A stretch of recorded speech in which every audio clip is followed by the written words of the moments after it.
Yeah, this is our first podcast, which is kind of exciting, I guess, albeit we have loads of videos on LinkedIn already. Yeah. So as a bit of an introduction, let's start talking, I guess. That'll get us up and running. Smooth. We're going to talk about kind of four main topics that are directly connected with each other that I suppose are associated with this podcast series that we're doing, you know.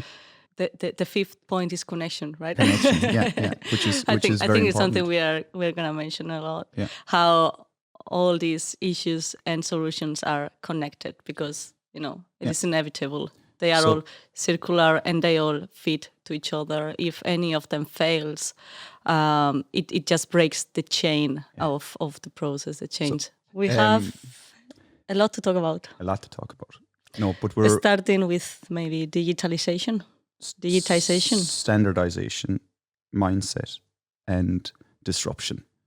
Yeah, it's the basic need for our industry right now to move it from where it is to where we want it to be and where actually the industry wants to be. One of the challenges that we find, I guess, when we work together and when we work within the industry is the traditionalness of the industry, the traditional way that we still set up our projects, and the traditional way that we still view the processes and the management of our projects. And things aren't improving, actually. So I think it was Einstein that said, if you keep doing the same thing over and over again and expecting different results, it's the definition of craziness or madness or something like that, right? So insanity, that was it. Insanity. There is a reason, I suppose, for keep things traditional, conventional, and it's the comfort zone. Yeah. We are familiar with that. We haven't changed the way we work, the way we operate, the way we see things, because that's what we feel comfortable with. To evolve that, there's a require for change, and change requires effort. And on the other side, change never comes alone. There is need for many. There is need to target many different things, including the processes, including the people's, their mindsets. But I had a reflection a number of weeks ago about that. The industry itself in a global sense and a local sense is very busy. So how can people change a mindset, or how can people reflect on the way they work if they're so busy in their daily activity and daily life? Then if they're so busy, who has responsibility within the industry for the industry to change, right? It is, of course, we cannot blame the individuals not to resist to the change if they are flat out with what they already have in the table. So actually, I suppose that it is about everybody involved in the industry as stakeholders who have been preventing this from happening by not allowing enough commodity or spare time to actually embrace something that is quite complicated, which is changing. Yeah. It requires a lot of effort, really. I guess it comes back at the end of the day to cost. Without a budget for change can't happen, because to give someone the time to do something different that's not in their daily work process, that's not a billable hour if you're a consultant, that's not working on the construction project if you're a contractor, that requires investment, because there's no income coming from that. That I guess it's R&D, right? It's research and development. How many companies within our industry actually invest in research and development? And part of allowing people the time to do something different and to think a different way, I guess, is research and development. And how do you budget it without actually knowing how to control, right? We are facing the unknown. Whenever you research, you are taking a different path. And that means that you may or you may not achieve anything. Yeah. It is about trial and error. And I suppose that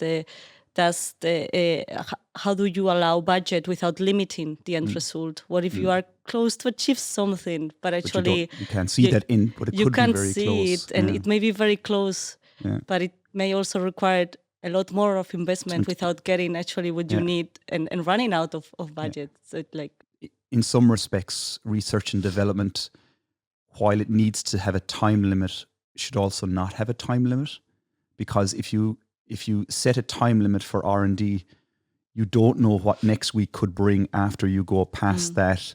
Well, we're now finished, guys. We have no more money. But as you say, it could be achievable. That end result could be there with another week's work and so on. The same goes for sciences and everything else, I guess. But within the construction industry, and I wonder, what is the reason for companies not investing in R&D in the construction industry?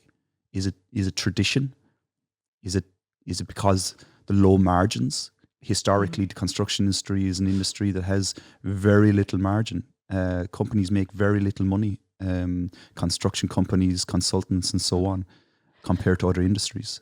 Well, there is a way, I suppose, to optimize those budgets, and it's not investing parallel on developing and researching the very same thing, company-wise, project-wise. By sharing all these knowledge findings, you prevent others from going through the same mistakes, I suppose, so wasting their budgets, or actually taking advantage of something that is already existing and working and implemented, and actually evolve that, develop over that, so that we optimize the most of the money that is invested on improving the industry. So what you're saying is we need to be sharing more within the industry in order to change the industry. We need to be more collaborative within the industry in order to allow us to move the industry forward, rather than what we see traditionally is companies being very closed with their internal processes, their internal learnings, their internal experiences more than anything. So we're getting caught in this cycle of repeated error and repeated issues on projects, one after another, because that sharing, and maybe even inside in companies, it's not being shared across departments and business sectors units. and so on, business units, exactly. It is, I think it's this misunderstanding of thinking that if you invest in something, it's for your own good, and therefore the more you retain it, the more competitive you are going to be against other companies that maybe are not investing on it, while we are missing out on actually learning from what others have done that actually could make much more profit. In the end, it's a business. It's about profit. And if we think of this industry, specifically construction, it has not changed in centuries, in millennia. We build the very same way. Foundations up. Yes, and still we haven't really found a way to be more efficient. We are building the same globally, so we build the same in every single country in the world, and still every country is trying to find their own way of optimization of evolving their industry or of selfishly, I guess, though, evolving themselves inside their own organizations. And you mentioned there, like, companies want to keep that value for themselves because they believe that they can be more competitive with that. And I disagree with that. I think companies are valuable because of their people, not because of their process, not because of their digital workflows. No, it's because of their people that they're valuable. And construction is a heavy people-orientated industry, heavily people-orientated. So while we're focusing on developing the company, we should be looking at focusing on much more than that for the industry at large. Because if we were to move it together as a whole, then the impact we'd have over a short period of time would be enormous. But of course, it is a change in mindset. So we mentioned at the beginning, digitization, standardization, mindset. We've kind of skipped a little bit here to mindset.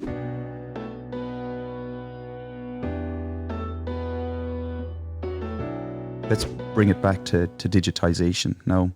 But it's related in a way because the mindset is driven by the way you were mentioning companies, business units, countries, governments. They're trying to find their way of solving their issues and improving the way they are working. But it all goes down to the very single person, to the project manager, to the stakeholders, individuals that are working in the project. So to do that, you need to change the way they have worked in their previous project, so that they don't do exactly the same, meaning there's not going to change anything at all, right? And to do that, you need to change the process. You need to bring in standards, ideally international standards. So let's not focus on the company standard. Let's not focus on the client, the project standard, or the government standard. Let's try to think big. We are going to change something. Let's try to change it like globally, at the big scale. Now we have the chance. We have huge communication networks. We have the opportunity to know what is going on in other countries. We have common languages, and we build exactly the very same way, no matter the country we are working with. So if we actually don't look at the company budget, at the government budget, but actually at the global budget, the achievements are huge. To do that, you need to build a standard so that you are not only not talking the same language or the same industry, construction, project way of working. You are also talking the same standard, the same way of comparing apples and apples in order to quantify and create more value, right? Create value, but you need to quantify that. You need to quantify and be able to measure if it's working the way it is being done. Else, you need to change. Let's not think that we are doing a change and believe blindly that it's gonna work, right? You need to test it and being able to measure it. It's continually evolving the process. It's continually evolving the qualities, and it's continually evolving the standards, because you mentioned there, companies having their own internal standards. Those standards are only of value to the company themselves. They're not actually any value to the industry or their clients, for that matter. Yeah, that's my point. So when you go to the marketplace with your standards, they're only, again, valuable to you, but not to your clients, because your clients will be using other companies and other organizations to build other projects. And if they're all using their, not the client standards, but internal consultancy standards, then there is no standard. So looking outwardly on a global market, looking for international standards so that you can standardize internally, but from a global sense, makes you an awful lot more, I guess, competitive globally than locally, right? So by choosing to standardize from a global perspective allows you to automatically become a global organization or a global company, even though you're working in a local market. It has an awful lot of benefits to it. And on top of that, you're also adding to the movement that is now this kind of revolution happening within the construction industry. So that's an interesting point on standards. I used to think that the standards limit you because they do. They do limit the way you operate and the way you record and track your data and the information in a project. But now, after some time focusing on that, I do think that actually brings a limitless flexibility. So rather than limiting it, it opens a window to being much more flexible, to being able to analyze the data, to be able to accommodate every single client, every single person you work with needs, because it's something that has been tested and that actually works globally. There's this idea in the industry that by implementing standards and processes, you limit the freedom of the project to develop the project in the way they want. But that's the entire issue that we have in the industry today. Building a house in the countryside, a one-off, is not the same thing as building a 1,100 apartment block in the city centre. They're two completely different things. And our construction industry as it is today is operated on this lack of standards, this idea that flexibility offers value and freedom, whereas it should be more like the manufacturing industry. The manufacturing industry, if you look at car manufacturing, that doesn't offer the project managers freedom of how they would like to construct each and every car. That is absolutely standardized and automated so that production time can go up, cost can come down, and value can be offered back to the end user, i.e. the purchaser of the car at the end. And the construction industry needs to be the same way in order to be able to offer value back to the industry. Right now, at the moment, we have a housing shortage. In almost every capital city in the world, we have a labor shortage. In almost every capital city in the world, in construction, in construction. The only way that we're going to achieve the outputs that we need has to be through standardization and automation, which comes from that, like the car manufacturing industry. That actually will eventually make everybody feel more comfortable and familiar with the way things are done, I suppose, right? Rather than start from scratch and trying to learn how it's done here, specifically here in this project with this team. If there was a common way of work of operating process, like working in a process, you can actually improve whatever has not been working before. Because let's, as I said, let's not get tied and limit by the way something is proposed. Now, let's change something if something is not working. Let's not be afraid of it. I'll give you an example. By standardizing and automating our industry, and if we were able to create more value, and what do I mean by more value? Lower cost of construction, basically. Now, I don't mean by lowering costs we get more profits. That lower cost is offered back to the marketplace. Would you like to buy a cheaper apartment in Copenhagen if it was offered to you at 20% or 25% less than the market value? Everybody would be open to that idea. And it's one of the issues within our industry is that it's the least valuable in terms of measuring that value and offering back to the industry than any others. So by kind of revolutionizing how we do and what we do within our industry will offer value back to us as consumers as well. And that's hugely important, you know. Do you think it's because any of those stakeholders involved is getting profit by getting that extra 20% that the end user is paying? It's lost value. It's lost value. So I'll give you an example. When we set projects and we set budgets, we allocate a risk allowance, right? A contingency, an UFO-sale. A risk allowance, let's say it's 15 to 20%. That's to manage, that risk and contingency is to manage poor project management and poor decision making and poor delivery. Now, what if we had standardized the entire workflow and it is digitized, of course. Standardization is one thing, but digitization is another value Sometimes to that. It's not the poor management, so let's not blame it on the individual. No, I think not. sometimes it's just the lack of resources to take those decisions, lack of facts, right?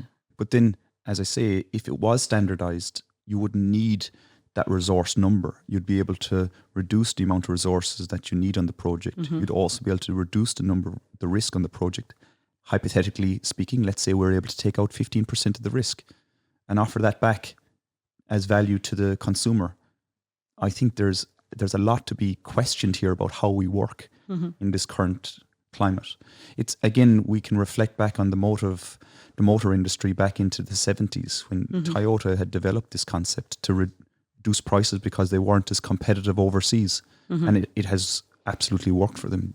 I suppose they were able to measure it and actually identify what point of their chain production was actually reducing their profit, right? So to do that, you actually need to quantify and measure. Yeah, and optimize then once you can see that. That's kind of like, I guess we would call value engineering within our industry. It's not just value engineering in terms of the physical building product, but it's value engineering in terms of the process and value engineering in terms of how we deliver the entire project from inception. You can now take in sustainability and carbon and all of that other aspect. It's cradle to cradle now, isn't it? So we have to be able to standardize that, to be able to measure that, to be able to create value for that. And of course, as you said earlier, digitization is key it's the next step in that. You can standardize, but you need to digitize to be able to manage the amount of information that you're dealing with. You also want to do it active, not passive, right? So right now we suffer of that lack of constant control or automated control, right? Not so manual, so that you can react to whatever is failing or whenever a project is going south. And unfortunately, that's right now with certain delay, meaning that you cannot mitigate or take action on time just because there is no active control or even sometimes it's not even known what is going on and why something is not working as you expected, just because you cannot, especially on major projects, you cannot identify that. On major projects with a lot of stakeholders, a lot of decision making happening hourly and daily and weekly on projects, it's impossible to have a manual control in that project. If I reflect back to a couple of months ago where we had to do a manual measurement of a project, I was thinking to myself, because I'm in the industry for 20 years, I started off manually measuring off paper. Manually measuring quantities, right? You mean like manually measuring quantities over the paper with the ruler, kind of, right? When I reflect back to when I started out, it's crazy the amount of manpower that it took to do that. Even though it took a lot of manpower to create the drawings from an architectural engineering perspective, and then we spend all of this time trying to quantify, to understand, to create the data that we need to measure and control. And now we do it digitally. The majority of it, we do it digitally, right? We have 3D models that the architects and engineers produce, and the byproduct of that is the quantification we need as cost managers and QSs to manage projects. I can't see how we could ever go back. And that's value lost in a way. I was also involved in that project, I suppose, and I could see all the amount of hours put on doing this manual quantification, which is something quite common on quantity surveying profession today. You know, measuring with a ruler or even dead quantities on a screen, which is the same. And whenever the project changes, we have now some tools to actually compare drawings, but still you need to redo all that work that is absolutely reactive, passive, and doesn't bring any more value than just quantifying it. Again, it's lost value to the project. So we talk about that lost value earlier on. I just mentioned risk and contingency, but you could also look at all the other costs associated with the delivery of the project. If we're able to bring all of those other costs down by digitization, standardization, then we're reducing cost, we're increasing value, and that for sure can be offered back to the consumer at the end. Meaning, housing comes down, our public investment comes down, meaning we can invest more, higher quality, better social infrastructure, so on and so on and so on.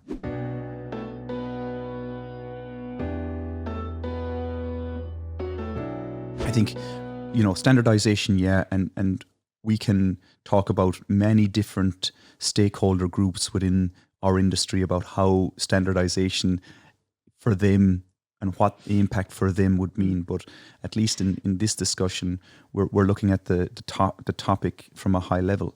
And digitization, I believe it's inevitable. I believe it doesn't matter what you do today, what in your home life, your private life, in your work life, in 5 and 10 years' time, it will be more digitized. It will be something completely different to what you recognize now. And there is no reason that the construction industry will not be the same. Digitization is about managing information, analyzing information, get an advantage from it. And I also see standardization. You have been talking about how to standardize a process. I see or I understand standardization comparable to a language, a common language. In a project where everybody is talking different language, like the Babel Tower, right? There is miscommunications, there is inefficiencies, there is mistakes. When you have a standardized something, everybody talks the same basis. Everybody is referring to the very same thing. So to me, I see having a standardized, not only the process, but a standardized approach, a standardized communication, way of communication, referring to the things and the elements in construction by the very same name as using the same language across the project. One of the guys in the office asked us the last, quantity surveying, cost management, it's all about cost. And I said, actually, it has very little to do with cost. It's actually all about communication, because with information, you need to be able to communicate, and it's about communicating with other stakeholders. I guess the more we digitize, the more we standardize, the less human or face-to-face communication is necessary, but the communication between information will be much more accurate, meaning that there'll be less errors and so on, I suppose. After all, the quantity surveyor, the cost manager, is in the middle of the storm, let's say, right? Is receiving information produced by every single stakeholder, and is that person that needs to put it all together, try to understand it, connect it, look at the interfaces, and actually try to translate everything to a common language, which is the schedule of work, the cost breakdown structure, whatever it is, the cost plan. Is a translator. And this is where it comes in place, that having standardization or a digital approach makes these tasks much more easier. So you don't need to convert and constantly being converting other people's languages, meaning different standards or different ways of understanding the project, and actually trying to put it in a common puzzle to make all the pieces connect with each other. And you can see it in the industry at the moment, especially in Denmark. Digitization in the last, I guess, 10 to 15 years has really pushed on in the industry. Most of the supply chain now, from the client down to the painter, if you like, or the tiler or the supplier of the windows, is using some type of digital tools. I guess our challenge really within the industry is connectivity between all of these tools and information and stakeholder groups. A lot of companies are trying to digitize for themselves so that they can sell outwardly. It doesn't seem to be that the industry is digitizing on a standardized level, right? And that is a challenge, of course. But do you think that the trades are digitalizing their process? I think they are. Some of them, they are for sure. Implementing technological improvements. So they are relying on technology because they have seen that that's actually bringing a benefit, and it reduces man power, but also it increases quality of their end product, right, the production. But I do think that that's limited to technology, not rather than actually digitalizing their business and the data produced. And now we are focusing only on the execution part of it. But let's face it, the construction industry has many different phases, and we are mostly focused always on the direct works of it, the part that we can see and touch, the building, the execution, all the design phase and all the operation phase.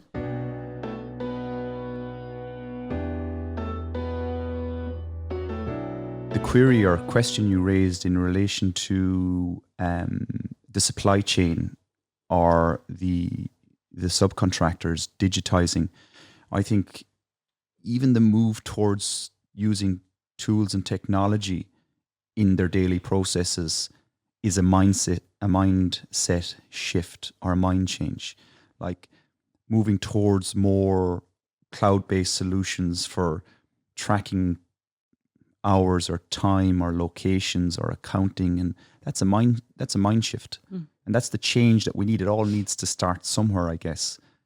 We can't expect, and this is one of the things in the industry that is really causing confusion when we talk about digitalization and technologies, is people think that you need to do an awful lot very quickly. That's why people aren't making the move. They think it's going to be super expensive. It's going to take so much time, and they need to purchase or procure so many platforms and solutions, and it's just so overwhelming to everybody. But that's actually not what it's about. It's about small steps. Again, like someone using a bit of technology to to become more streamlined in their activity to offer them some value. That's the first step in that mind shift change. But maybe it's because we are assuming that the technology is there. And that might be maybe the starting point. I do think that there's a lot of development in tools, software, technology, instruments, right?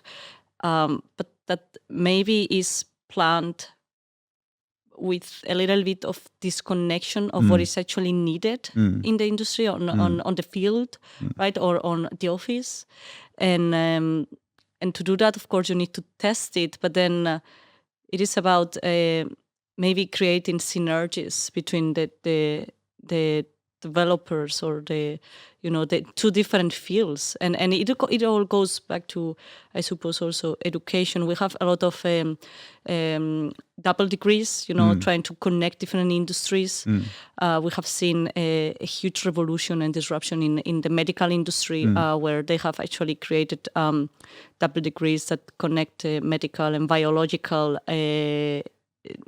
knowledge, physics knowledge, connected with IT and computer science. And I do think that at the moment, this development is only driven by individuals who had a passion for digitalization, and they are skilled into programming and computer science, that are actually suffering and very involved in the issues on the construction industry, and have decided to shift career or specialize on trying to focus on this. But unfortunately, I think that the power, the task force is minimal at the moment, and they are not always supported by the companies, the government, the funds, But it's also part of our industry. It's difficult to attract people to the construction industry because it's considered a very heavy, male-orientated labor type of industry. When in some respects, it is if you're doing your one-off house, but not when you're doing your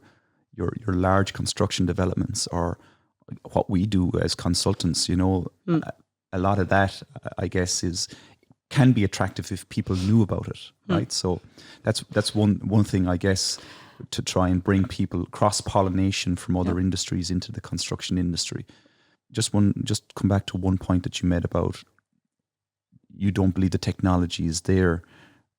I don't know. I think we haven't caught up to the capabilities of what's available yet. Yes, the connectivity across technologies might be struggling, but if we really caught up to the technologies themselves, then we would know how to connect those technologies. And right now, the industry is so siloed and vertical that we struggle somewhat to connect horizontally across. So like the design stage, the pre-construction is one silo, the execution is another silo, the facilities management is another silo. Inside in those individual silos, you have more silos of companies and disciplines and deliveries and so on. And sometimes not a lot of them are connected. Even when clients start their project at the very beginning, they don't know where they want to be at procurement stage, never mind after construction, and forget about 30, 40 years down the road. But I think that's all now changing. I believe we can see it.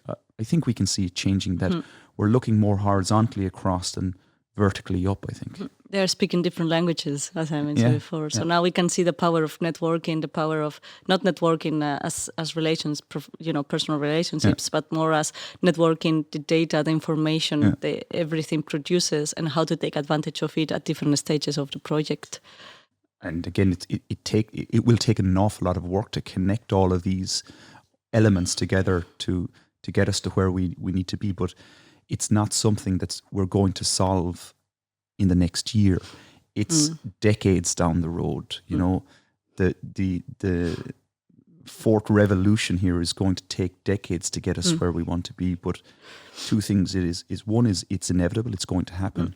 The second one is we all need to do it as a singular industry, not just as individuals or companies or countries or whatever the case may be. It has to be industry-wide globally. It's going to take decades because the research and the exploring, and testing needs to be done, but also because I think we need to overcome the resistance to the change by actually skipping generations. So we need to take advantage of fresh-minded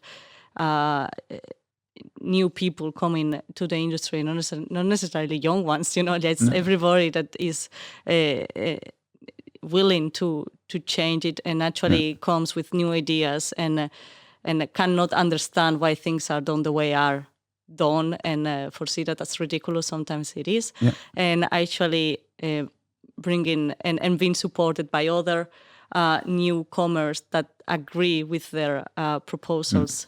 And to do that, I think it all goes to education. We need to emphasize this on the education. So as long as educators keep connected to the traditional and conventional ways of construction and building, they will educate this way because it's the way they know, and I'm not blaming them. No. But also, as you say, we are lacking people that is willing to get involved in such an industry because they can foresee that it's tough, is rough, and it is not creative, not inviting, not attractive. Because why are you going to be manually measuring lines in the screen? I think we will definitely come back to that subject about education later, especially from a cost management, quantity surveying perspective, because it's something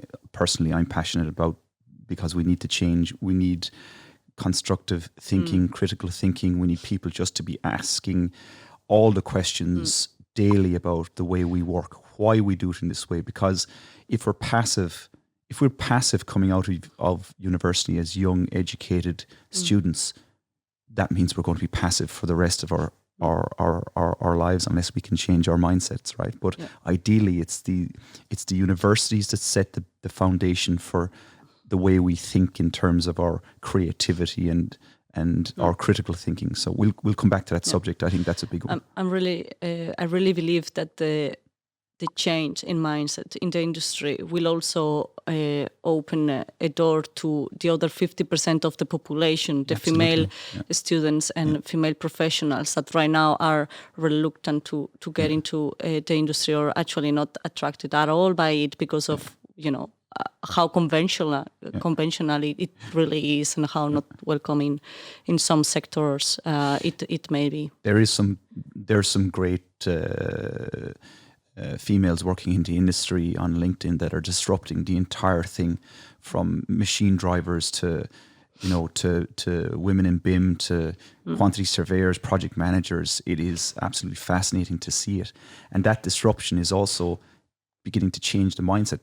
It's all connected, right? So standardization, digitization, mindset, disruption, it's all connected. By doing one, you will automatically move towards another, because they're the inevitable steps, right? Whichever one you start first doesn't really matter. Once you normalize it, it stops being the new thing, the revolutionary thing in the industry, and actually it becomes the new norm. And once you see that, you actually feel like left behind, and it's like, oh, I'm late now. Everybody's doing it, and I don't even have a clue of what these people are talking about.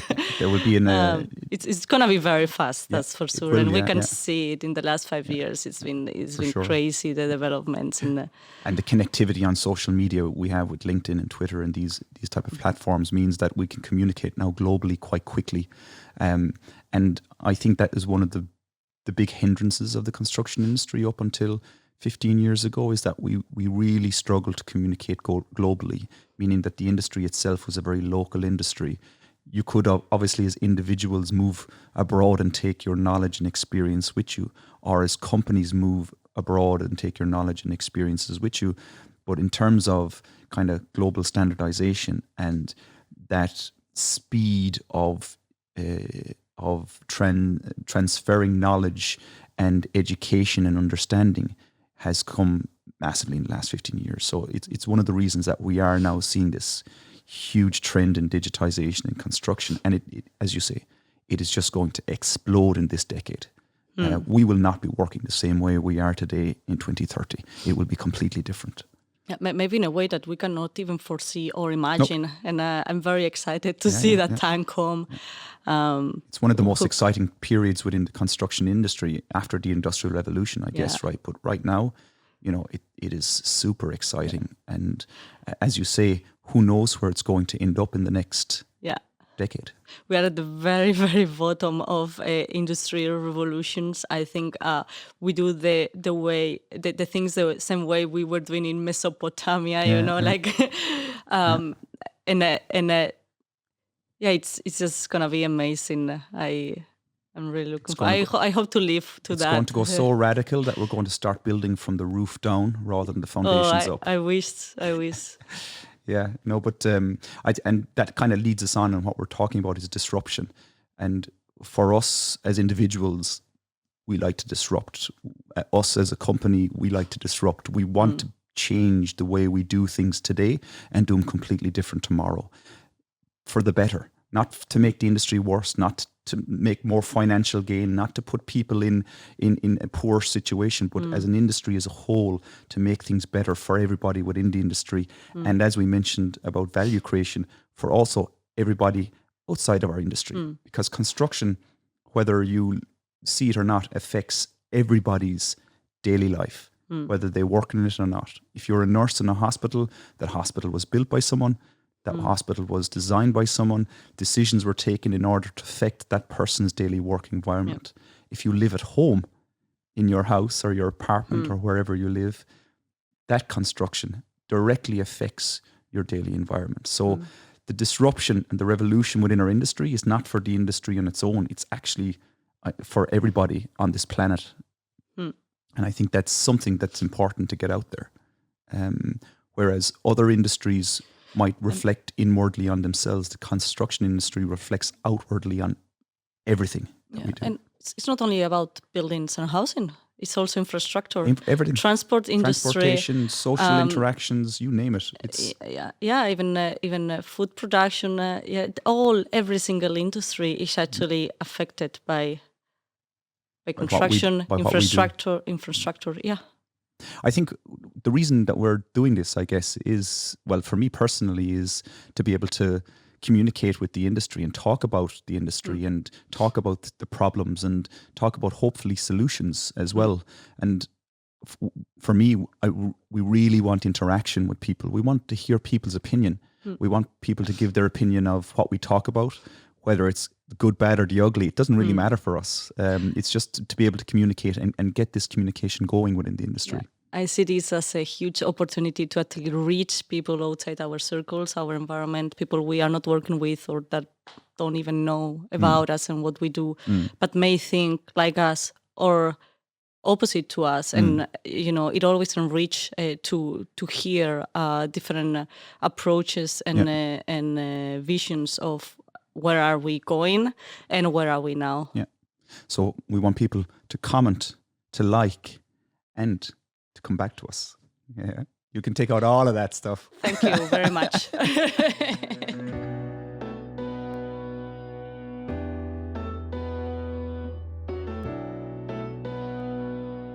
Thanks very much for listening. There's a LinkedIn link below in the show notes. We would love to connect with you. We hope you enjoyed it and have you with us in the next one. Thank you very much.